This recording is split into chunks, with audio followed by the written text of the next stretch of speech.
welcome everybody to this episode of Attachment Theory in Action. I am so excited to have Marna Pacheco with us today. Thank you for joining us, Marna.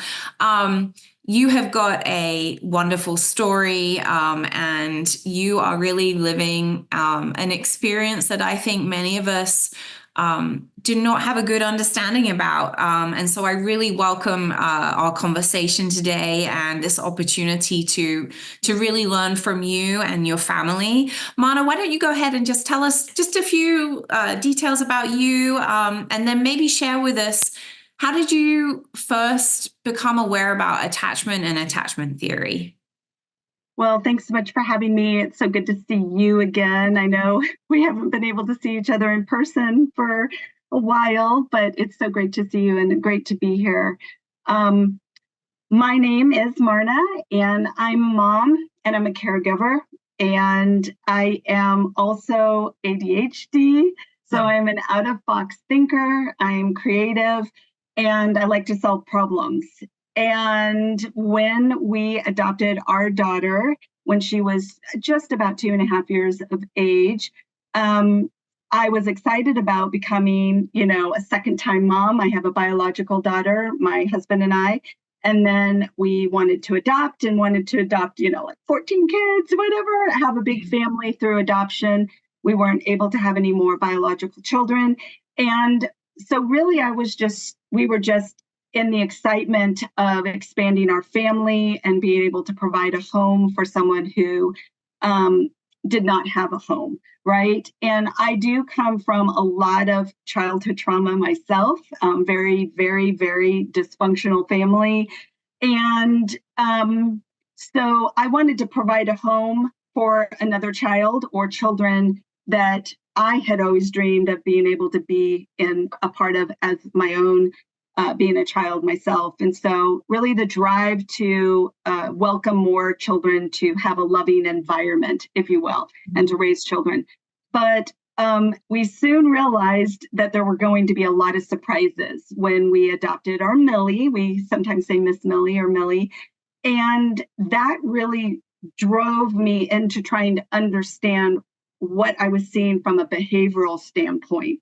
We did choose to adopt a child with a special needs. And at that time, there wasn't really any information that was really being talked about when it came to attachment or trauma. It was really about, it was like, can you provide a home for a child? And if they have a special needs, it's a fixable special need, if you will. So it could be, maybe missing a limb, or maybe a cleft lip, cleft palate. Maybe it's a birthmark, or maybe it's hearing impaired or completely deaf. Things that you can fix or work through to accommodate that child. And so we did choose cleft lip and cleft palate. And we also were looking at hard of hearing or even deaf, just because I love the American Sign Language and I love language and communication. So anyway, we did land on cleft lip and cleft palate. That's what was assigned to us. And then when we were in the country of which we were adopting, I just recognized there was probably going to be some surprises. I am kind of a teacher at heart and an educator, and that's what I had been doing. I was actually a homeschool mom and homeschooled my oldest daughter all the way to college. And now she has graduated from college and getting her master's in ASL interpreting, actually. So it's kind of exciting to see how this full circle. But anyway, I started really investigating about what behaviors I was seeing and what was driving those behaviors. Mm-hmm. And at that time, there was really not a lot of information. You really had to get on these Yahoo groups that were private. And I remember I got on this Yahoo group, and in order to be accepted into the Yahoo group, you had to explain behaviors that you were seeing in your child. And I actually tried to get into the group prior to adoption, trying to be the prepared parent, having everything together and, welcoming that child in and knowing what to do. And I actually was rejected because I didn't have the child yet, which I find fascinating. But anyway, as we got home and I was seeing these behaviors and they were pretty extreme, I was able to get into the group. And that was the first time that attachment was actually being used as a word. Now, we were hearing things like rad. We were hearing things, and those were the extreme cases. And, that's just not normally what's happening. But no one was really talking about it like it is now. So thank goodness it has become more of a conversation about attachment and how important attachment is and what does that look like developmentally. And, a lot of people would think, well, if you get a child younger versus older, we were actually asking for an older child as well. And so there really is no different. Attachment is attachment regardless. So anyway, that is when I first got into researching and understanding what is driving the behaviors, and started understanding about the neuroscience, started understanding about the brain, what happens to the brain with trauma. And in that learning and in that trying to parent different, then I became a different parent in how I parented our daughter. The problem that we ended up encountering over and over was really the medical system not addressing attachment, not understanding attachment. And they wanted to do a quick diagnosis of what they thought was typical. And of course, a lot of attachment behaviors can then look like autism or look like ADHD or look like oppositional defiance behavior, all of these things. And so they're quick to put this diagnosis on a child and then just start in that box. And I'm like, no, you got to get to the root, to the root, to the root. Let's get to the foundation of what's understanding here. But that was a system that we've constantly fought and have continued to fight. So our daughter was almost 2.5 when we adopted her. She is now 18.5. And so we've been on a long journey of this. Well, so first of all, thank you for sharing just some insights into your story and your daughter's story and journey. Before we jump forward, I want to stay here for a bit because you've brought up some really important nuggets of information. One, really going back to the beginning of, and we're not going to delve into the adoption process so much here. Right. We know that that's a big conversation. We know that we have a lot of adoptive families. We have a lot of adoptees and how important their stories are and their experiences. And that would be a whole other podcast. So we're going to, I want to highlight it because it's important, but one thing I do want to pull out from what you said, though, that I think is a real starting point for your comments about the system not being supportive is this idea that children are adopted with these fixable special needs. That really strikes a chord with me. That in this system, right from the get-go, we're putting labels on things and we're advertising to families that children have these fixable special needs, and it's this real miscommunication of what a child really needs from you when they're coming into your home from previous experiences. Absolutely. I believe that if there was the truth about disruption of attachment, that the trauma that has happened to these children, the separation from the birth mother, what was the pre-womb experience, to then being born, and then what is happening to that child at that point, whether it's biological or whether it's being put in an orphanage, or staying with the biological mom or going into an orphanage. Everything stems to developmental and what is attachment and how to take care of that child, and with humanness, with interaction, with touch, all of the things.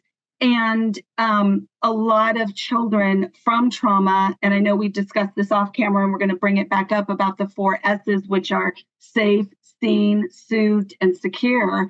None of those things are usually happening or not, or barely happening, if you will. And that alone develops the brain.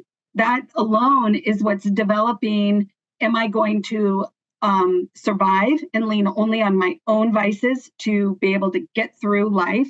Or am I going to attach to another human being and feel safe and seen and soothed and secure? None of that is happening, and it disrupts the attachment. And so all children from either the foster care system or being adopted immediately from the birth mom to a new set of parents or in an orphanage, they have a disruption in that attachment. And no one is discussing, well, I just made a bold statement. It is not, I will say many are trying to bring and raise this awareness of what happens if there's a disruption in the attachment in womb and right when they are born, and then developmentally, pre-verbal versus verbal, all of those things that need to be addressed and need to be talked about and need to be educated to those who are working with children, whether you're going to become a parent,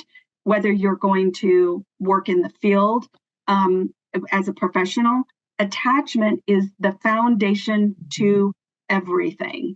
And that's really what needs to be really talked about and not glossed over, or say things like, and I know it's early years, I don't know, I mean, I've not stepped into the adoption process of today as it was, 17, 18, 19 years ago, 20 years ago, because even though we've had Millie 16 and a half years, we had years that we were within trying to adopt. Right. And then also within the foster care system. So, but basically, none of those were normal conversations about attachment. I know it's more so, but now it needs to be practical. What do we do? How do we take this information and actually bring it into our everyday lives of helping children, whether it's professionally or as parents? We are parents first, but we are actually caregivers. We are 100% caregivers to Millie.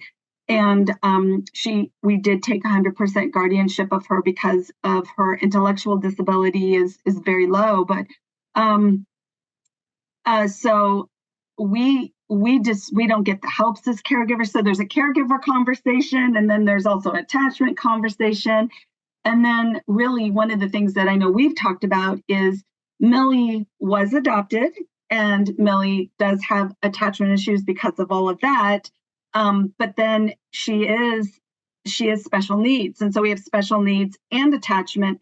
And that combination is just been horrifically horrible for her and for our family. And then trying to get the services that we need to take care of her, but also for us to be able to be taken care of as well. We're dying while we're trying to take care of our child. It is really what is happening. It is just the truth. The caregiver is unseen and not getting the supports and helps that they need for a child who is an outlier. Millie is an outlier. She is the heart of the heart. She is the profound extreme with behaviors, with self-harm to herself and harm to others. Now, because of the intellectual disability, Millie is not going to the cabinet and getting, knives and things out and doing things that way. It's different. It is stripping down in naked in public and running. It is escaping the home, even though we have things that are to keep her safe. It is running in the street. It's elopement, but it's, not typical autism elopement, but because they are forced to give her a diagnosis so we can get some services, they have her at level 3 autism. And level 3 autism is another thing that stops services, but doesn't, because there really isn't anything out there for level 3 autism, but it also is not maybe a fully correct diagnosis for her. It could be, but it's not really. So I really appreciate you highlighting that attachment is foundational. One of the conversations I often have with general educators, for example, is to try to help them understand that attachment affects everybody, and that it's not just those kids from this area or this background. Like attachment is foundational to all of us. It's human. Human. We're human. We need that attachment. We were designed to have that facial interaction, to mimic and to mirror, to have that touch, to have that safety, to be soothed, to be rocked, all of those. When any of those 4 S's are gone or missing and developmentally, it does affect the brain. It affects the body and the brain. It affects everything. Absolutely. So really appreciate you bringing that up. And then what I want to focus on, and this was kind of our thought for our conversation today, was this, and this hurts my heart to say this, but to repeat your words of, I'm dying while I'm taking care of her. Yep. To me, there's so much to unpack there and as a fairly new mother, to think about the emotions that go along with that. Yeah, I'm grabbing my Kleenex right now. I want to sit with that, because I feel like adoptive parents are often given a bad rap. Yeah. Again, there is a whole other conversation to be had with that. But absolutely. You entered into this with the hope of being able to provide a good life for a child. And, I hear from your story that it's been surprising and challenging. And the emotions and the toil that it's taken on you as a caregiver, and the words that you use, this idea of caregivers being unseen.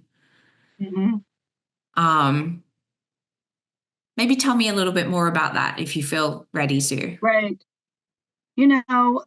When we first brought Millie home, it was about researching it all, figuring it out, solving the problem, going beyond just fixing things. It wasn't just love covers everything. Of course, we deeply, deeply love our daughter, and was willing to move heaven and earth to find solutions for her.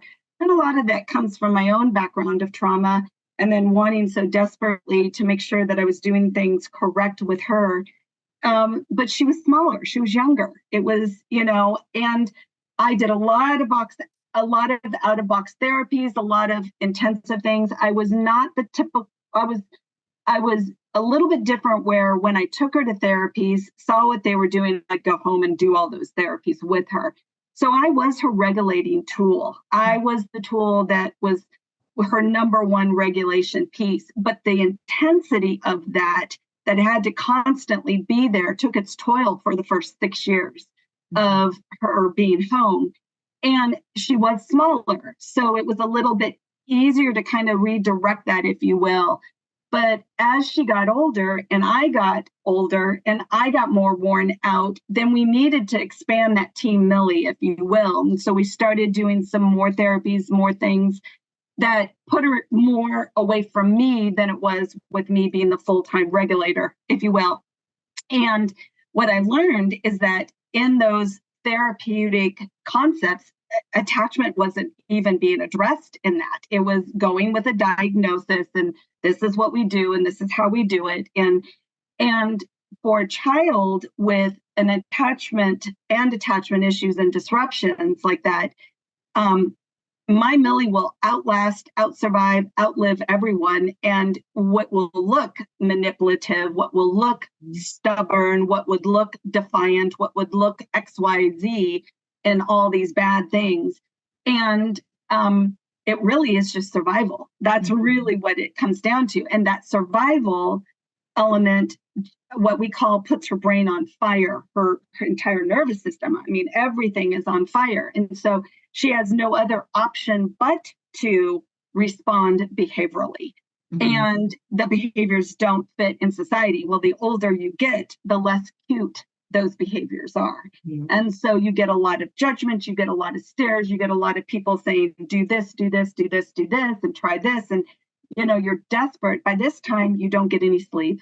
By this time, you're dealing with behaviors that are over the top 24/7 every single day. We jokingly say, Millie is predictably unpredictable. It changes in a millisecond. It's a millisecond. What happens 5 minutes now is not going to negate what happens 5 minutes later, and the back and forth of the predictably unpredictableness of all of this.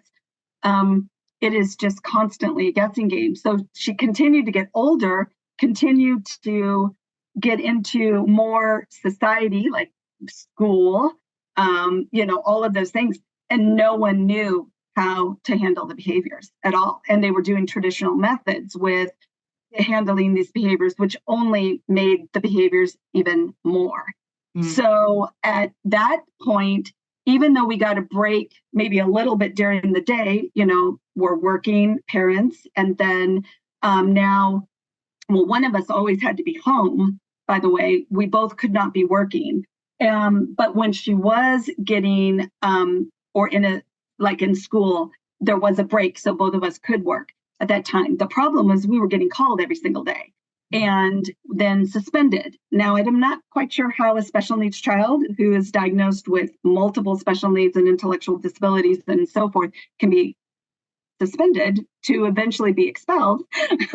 So we had to we had to pull Millie out of school years ago. So because we couldn't, it just wasn't working. Well, then as caregivers, you've got an older child, and Millie is very physically able. She's fast and she's furious, and she can move and groove and go.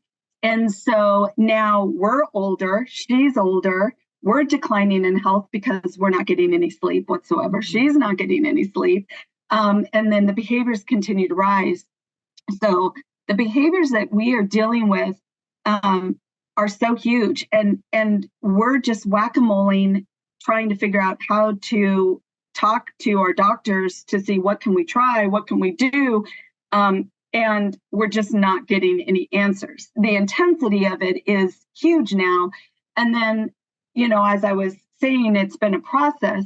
There was a lot of hope at the beginning, and then you think you're going to make a breakthrough, and then you're not. It's like one step forward, 20 steps back, always, constantly, always this back and forth. And now we've got 100% guardianship of her, and there's not a lot of safe spaces for adults with intellectual disabilities that stem from attachment issues, And so then if they're implementing certain kind of rules or whatever it is, if it doesn't fit the attachment, now you're just starting off the wrong foot. It's like anything. If you think you're starting on something that's a truth, then hopefully it can keep you lined up and keep the boundaries, whatever that is, within that parameter. But if you're starting on the wrong foot with a wrong diagnosis, with a wrong whatever, you're going to be so far off what needs to take place of really the root of the root, which is attachment. So anyway, all of that to say that as caregivers, it has already been 16 and a half years of intensity that is over the top.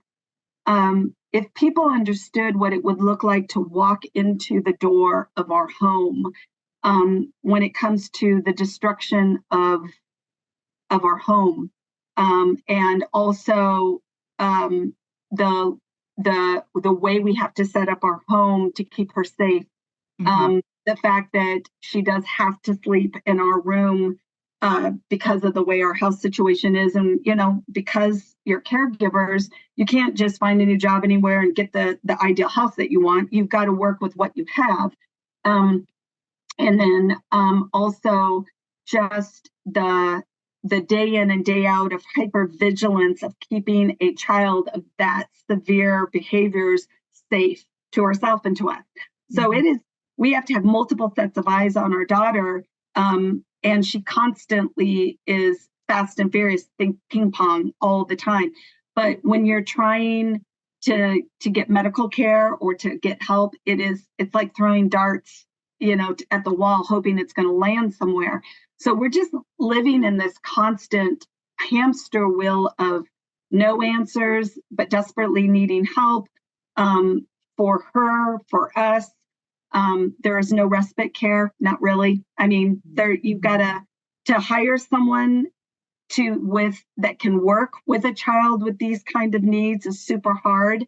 So really, in a jumbled mess a chaotic mess. I'm living in chaos, and so therefore I probably am communicating in chaos. I'll be honest. It does a job on your own system, right? Right. But we really are not seen as caregivers because we have to isolate in order to keep her safe. We can't do normal activities. I mean, it's not there. We'll attempt a normal activity. On my Instagram, I was showing walking adventures with Millie. Well, and someone asked me, "Are you afraid she's going to take off?" And I'm like, "Yep, I am afraid she's going to take off." Mm-hmm. But we did it until she couldn't do it. And then, we try something else. But really the element is that we are dying while taking care of her because we can't even get the basic necessities to our own selves for replenishment or respite or care for ourselves, because we're constantly taking care of her in extreme ways. To then, how do we get the help even for her when a system is not looking at attachment and not looking at some foundational issue? If it's not in the DSM-5 and it's not covered, you can't get met. It's all of these things. So I feel like we're constantly fighting all the time, fighting to be safe. We're fighting to be seen. We're fighting to get the care we need, not only for ourselves, but for her. I guess in my chaos of sharing all of this is what was such a main focus for her in the early years, and everything we tried to do in the system that's not geared towards outliers like our Millie, we've realized is that we can't keep up the same pace that we did for 16 and a half years. And when we look forward to the next 16 and a half years, I have to tell you, I'm scared. I'm concerned. What will happen to our daughter if we die before her, which is very likely what's going to happen? What kind of system is going to really care and see our child as a human being that's worthy and valuable and has so much to offer? And why are we not getting to the root of the issues of attachment so that we can really do better by the families who are caring for children with attachment issues, as well as those that have the attachment disruptions? So, what do we do to make change and make a difference? So that's hard because we're already tired, and the tired ones are having to change the world, if you will. Right. And so, yeah. The irony of your use of the word unseen really is sticking out to me in terms of, on one hand, you are very seen because you have a child that has some very significant behaviors. And so the world sees you. You go out in the grocery store and, we have some challenges and the whole world sees you. Yep. But on the flip side of that, you're completely unseen because you're seen as there's autism, there's trauma, which is obviously now being a lot more understood, which is great. There's oppositional defiance. So those pieces are seen, but the real root, as you describe it, of attachment challenges are not seen. And you certainly correct me if I'm wrong, but you have a child, an 18-and-a-half-year-old, who on the inside really is still that 2-year-old or younger. Yes, exactly. So, as humans, and again, I'll speak from my own experience of having an almost 1-year-old. As humans, I feel that we are designed to really be in the trenches in those first few years of, my baby's in survival mode. Yeah. I'm often in survival mode and I have to be on all the time. Right. And then there's this gradual let go of they become more independent. Yourself, as well as so many other families and caregivers of children with special needs, are in the trenches constantly. Right. And we know that it's not this isn't just a issue for parents with children with attachment disruptions. You know, I have many friends who have special needs children who are in exactly the same position, that Yes. that those needs are not being truly understood at the root, Right. and the needs are not being met based Correct. on what the root diagnosis really is, or the system that is geared towards whatever, or they've made the system, whatever that is, the system, right. The resources. We're always told, but there's resources, but the resources fit really a small community to the special needs community versus those outliers. Again, you know, you could talk about the geniuses, the gifted geniuses, like a prodigy. The world is not geared necessarily for the prodigy, right. As well as they are for the profound disabled, where their needs are really, really, really, really, I mean, they're just not seen. I mean, it's just they don't fit anywhere. And so it's what I'm calling the outliers. And Millie is an outlier where of the extreme, you know, yeah.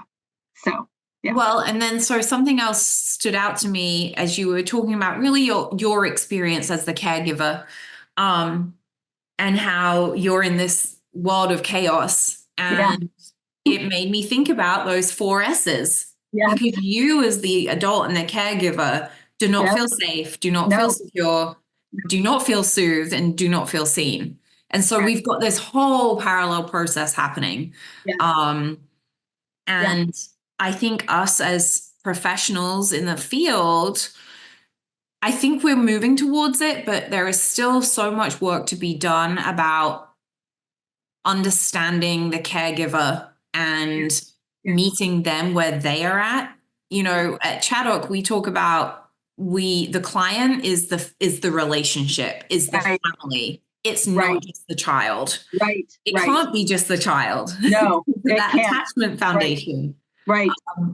But there's still so much work that needs to be done in helping you as the caregiver unpack all of those feelings and the things that you're carrying, that, you know, we need to be able to help you unpack those so that you can be the best person that you want to be for your child. And yes, that is what I'm trying to uncover. That is a focus that I'm working into when it comes to creating guides to help people see the unseen caregiver, what to do to step into the storm that's swirling and chaotic. And this is going to be part of the focus of your book, right? It will be. Yeah. And also, you know, at this point, we're calling it one drop of hope. I mean, many drops of hope. We need many hands make light work. And we do need to recognize the caregiver. I think that's been part of the journey for us, as much as I want to help my daughter in all of the ways and try whatever it is that might be successful for her, or little successful, you know, is good.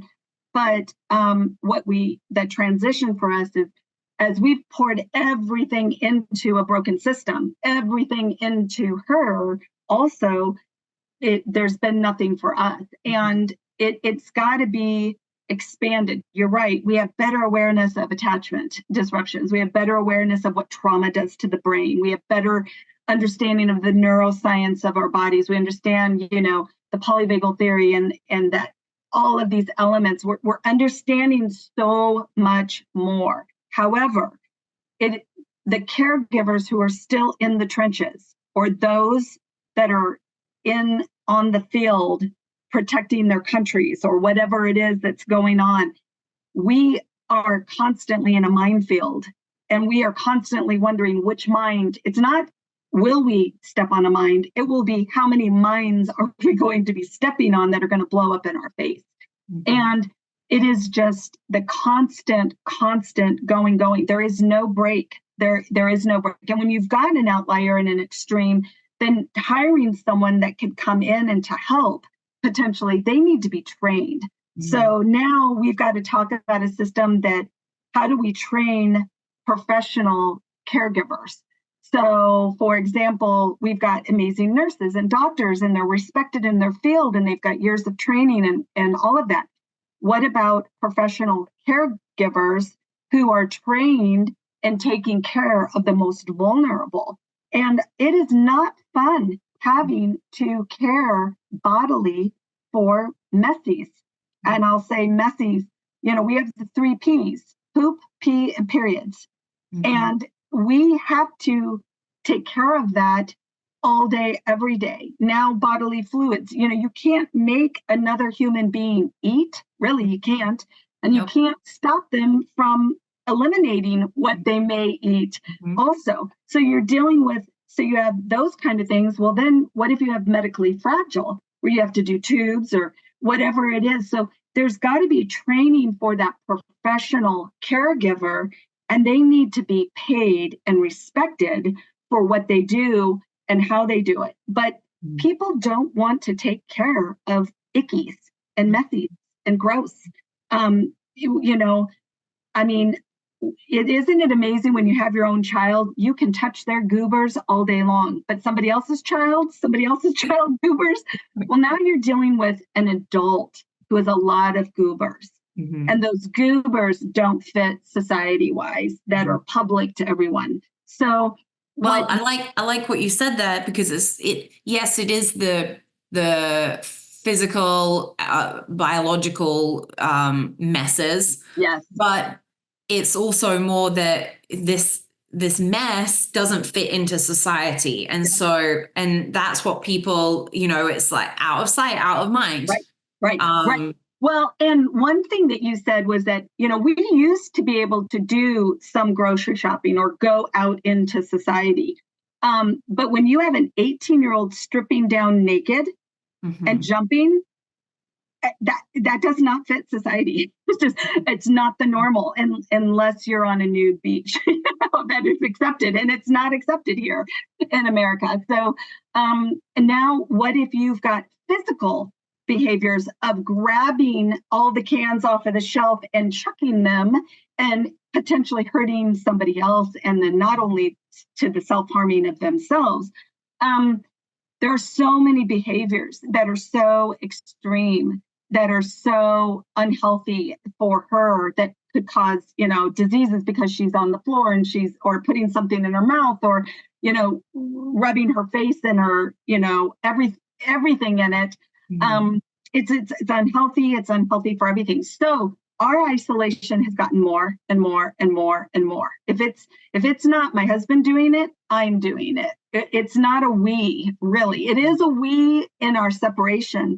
But in order to get services that would provide respite, we need trained professionals that can care for these kind of behaviors and what they need and what they need. Now, as far as support for us as caregivers, I'll be honest, I don't want to get online and get into a support group that we're talking about all of these things. I need practical tools. I need someone coming in and wiping down all of the food that gets thrown every single meal, every single time, that is encrusted on the walls. I need someone to change out carpet and put laminated floors down, because carpet is a stain maker of poop, pees, and periods and throw up, or food getting whatever. The amount of laundry we do every single day because of that we have to do to keep ourselves clean and keep her clean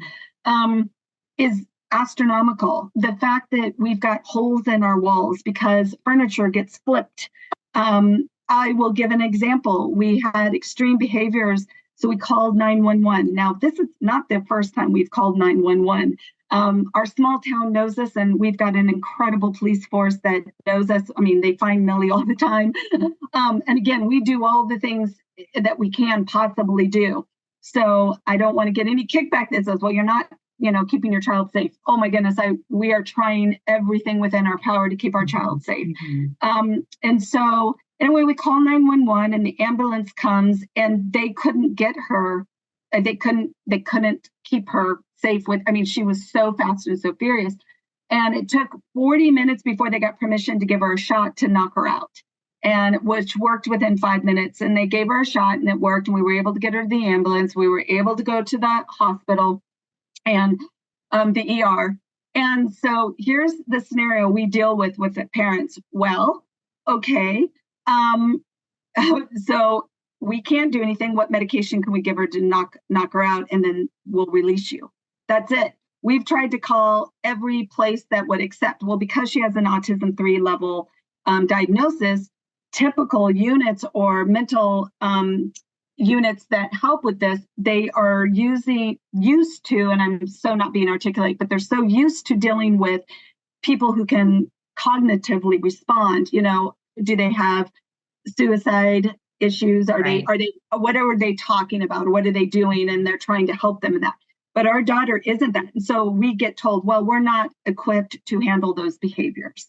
And so she's denied from everything. We don't have a bed, or we don't take that kind of patient, or whatever.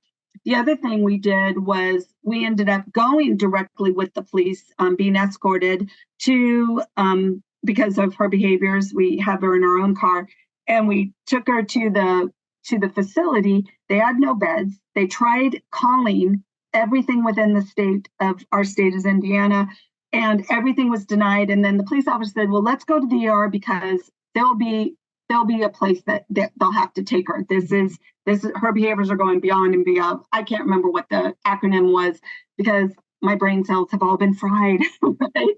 For the lack of sleep and care. But anyway, we get to the emergency room, and of course we wait, and we're trying to keep her safe while this is all going on. And we have a Zoom call with the place where they could escort her to or take her in an ambulance, and they deny her. So here we are, hours. The call started because she escaped and they found her naked on someone's front porch, to then the police escorting us to a place 30 minutes away, to then we had to be escorted to an emergency hospital after an hour and a half being told there are no beds, but yet she needed to be in one of those places. And then to sitting in an emergency room for a couple hours, to then finally coming home 6 hours, 7 hours later. That is our daily life. And and almost daily. It's not, but the point is that Millie's behaviors are extreme, and we can't seem to find the crack in the system that will allow us to get any kind of care for her. And therapies, all of that. That's why attachment is such an important conversation, and seeing the unseen caregiver, what we're dealing with, those outliers that are extreme, and how do we provide services for them, but how do we support us? I honestly, I don't know all those answers. I am trying to develop that within a faith-based community where, helping churches who want to serve those that might be in their community or that attend their church to be able to step into the home, the storm, and actually help. And what is that? What does that look like? It's really more about practical helps. And the practical helps is really what you would do in your own daily life, but you have to step in and be that for somebody else who can't care for themselves. Right. So yeah.